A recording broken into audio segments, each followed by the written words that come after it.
दोस्तों नमस्कार। कल राहुल गांधी ने लालू प्रसाद यादव के साथ जो मटन रेसिपी का वीडियो था उसे जारी किया।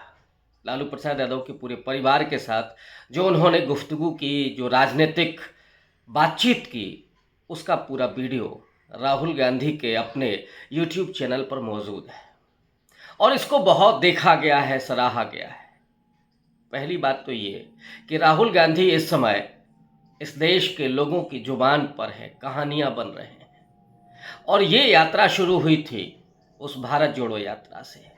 भारत जोड़ो यात्रा की जो झलकियां थीं, जो जज्बात भरे दृश्य थे, बुजुर्गों के, महिलाओं के, बच्चों के, विकलांगों के, किसानों के, मजदूरों के, दलितों के, उन दृश्यों को आज कहानियों में तब्दील किया जा चुका है। लोगों की जुबान पर वो दृश्य हैं, वे कहानियां हैं।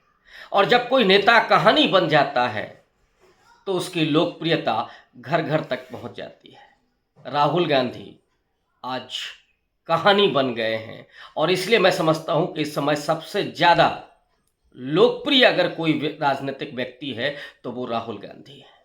लेकिन सवाल ये कि लालू प्रसाद यादव के साथ उन्होंने अपना वीडियो क्यों शेयर किया।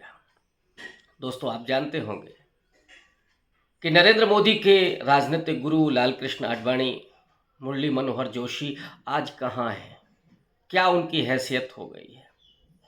अभी वन नेशन वन इलेक्शन के लिए जो कमेटी गठित हुई है उसका चेयरपर्सन रामनाथ कोविंद जी को बनाया गया। मैंने तो ट्वीट किया कि कम से कम one nation one election committee का चेयरमैन ही आडवाणी जी को बना दिया जाता। लेकिन वो जो तथाकथित हिंदुत्ववादी हैं, जो सांस्कृतिक राष्ट्रवादी हैं, जो भारत की संस्कृति की बार बार दुहाई देते हैं, वो अपने बुजुर्गों की कितनी इज्जत करते हैं, वो अपने गुरुओं को कहाँ ले जा करके धकेल देते हैं, ये आप लालकृष्ण आडवाणी से बखूबी जान सकते हैं। लेकिन एक राहुल गांधी हैं जो लालू प्रसाद यादव से मिलते हैं, उनसे बात करते हैं। क्यों? दरअसल इस समय की राजनीति में दो राजनीतिक परिवार ऐसे हैं जिन्हें सबसे ज़्यादा प्रताड़ित किया गया। एक गांधी फैमिली और दूसरी लालू प्रसाद यादव की फैमिली। लालू प्रसाद यादव को जेल भी जाना पड़ा चारा घोटाले में। चारे घोटाले में और भी बहुत सारे लोगों के नाम थे, लेकिन वो जेल नहीं गए, गए तो सिर्फ लालू प्रसाद यादव। और इधर राहुल गांधी को, उनकी मां सोनिया गांधी को ईडी ने प्रताड़ित किया बुला बुला करके। फिर राहुल गांधी की संसद सदस्यता गई मानहानि के मुकदमे में, उनका घर छीना गया। ये जो प्रताड़ना है वो इन दोनों को एक तरह की अनुभूति देती है। और इतना ही नहीं, लालू प्रसाद यादव वो शख्सियत हैं जो सामाजिक न्याय और धर्मनिरपेक्षता, इन दोनों मूल्यों को लेकर के चलते हैं। बाकी और लोगों को और राजनीतिक परिवारों को आप जानते होंगे जिन्होंने कई बार धर्मनिरपेक्षता की रक्षा की तो सामाजिक न्याय के मूल्यों को उन्होंने कई बार तिलांजलि दे दी। और कुछ ऐसे हैं जिन्होंने सामाजिक न्याय की राजनीति को तो तवज्जो दी, लेकिन उनके लिए धर्मनिरपेक्षता की राजनीति के कोई मायने नहीं रहे। लेकिन लालू प्रसाद यादव वो हैं जिन्होंने एक छोटे से घर से, पिछड़ी जाति से निकल करके मुख्यमंत्री होने तक का सफर तय किया। लेकिन उन्होंने उस प्रदेश के लोगों का मनोबल इतना ऊंचा किया, इतना उत्साह उनमें पैदा किया, ये चेतना पैदा की कि वे सामंत के सामने, जमींदार के सामने, सरकार के सामने डट करके खड़े हों और अपनी आवाज़ बुलंद कर सकें। इसीलिए लालू प्रसाद यादव ने कहा था कि मैंने लोगों को स्वर्ग नहीं दिया, लेकिन स्वर जरूर दिया है। वो बिहार जहां पर सबसे ज़्यादा सामंती व्यवस्था थी, जहां पर दलित, अति पिछड़े, पसमानदा मुसलमान ये रोज की जिंदगी में प्रताड़ित किए जाते थे। जमींदारों के खेतों पर वो कृषि मजदूर थे, बेगार उनसे लिया जाता था, उनकी महिलाओं को बेइज्जत किया जाता था, उनका शोषण किया जाता था। ऐसे बिहार में लालू प्रसाद यादव ने मतपेटियों से जिन्न पैदा किया। और वो जिन्न क्या था? जिन लोगों को लालू प्रसाद यादव ने स्वर दिया, वो एक लक्ष्मीनिया की कहानी सुनाते हैं, मुसहर जाति की लक्ष्मीनिया, जिसकी उम्मीदों को पंख दिया लालू प्रसाद यादव ने। और ऐसे ही तमाम जातियों के लोगों को जो दबे कुचले पिछड़े, उनको लालू प्रसाद यादव ने वो चेतना दी कि वो जाति के उस दंश को छोड़ करके किसी सामंत और किसी तथा कथित ऊंचे जाति के व्यक्ति के सामने सीना तान करके खड़े हो सके। लालू प्रसाद यादव की आज की राजनीति में एक बड़ी महत्ता ये है कि वो व्यक्ति सामाजिक न्याय की राजनीति का बिहार में एक तरह से नेतृत्व करता रहा है। तो दूसरी तरफ लालू यादव ने धर्मनिरपेक्षता की राजनीति को भी लगातार पकड़ के रखा। लालकृष्ण आडवाणी के रथ को रोकने वाला लालू प्रसाद यादव ही था समस्तीपुर बिहार में, और वो आज तक अडिग है। और यही कारण है कि लालू प्रसाद यादव के राज्य को जंगल राज कहा जाता था।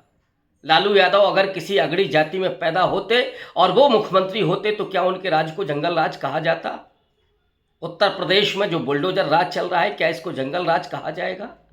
आए दिन जहां पर बलात्कार और हत्याएं होती हैं, क्या उसको जंगल राज कहा जाएगा? नहीं, क्योंकि जो मीडिया है, जो गोदी मीडिया है, वो सिर्फ गोदी मीडिया ही नहीं है, एक किस्म से वो उन सामंती जातियों का जमावड़ा है, और उनके भीतर भी उसी तरह का श्रेष्ठता बोध मौजूद है।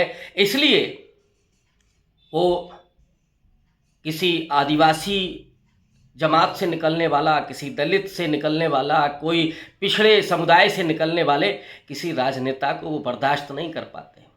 इसलिए मायावती दौलत की बेटी हो गई, लालू प्रसाद यादव करप्ट हो गए, मुलायम सिंह यादव पर यादववादी होने के आरोप लगे, मधु कोड़ा उनको करप्ट बताया गया।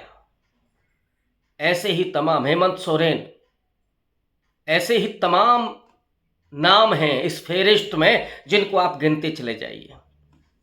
लेकिन नीरव मोदी से लेकर के विजय माल्या तक, सुभाष चंद्र, जिनका अभी अभी सैकड़ों करोड़ रुपया माफ कर दिया गया, उनको करप्ट भी नहीं कहा जाएगा। उन तमाम नेताओं को जो उस जमात से आते हैं, उनको करप्ट नहीं बताया जाएगा।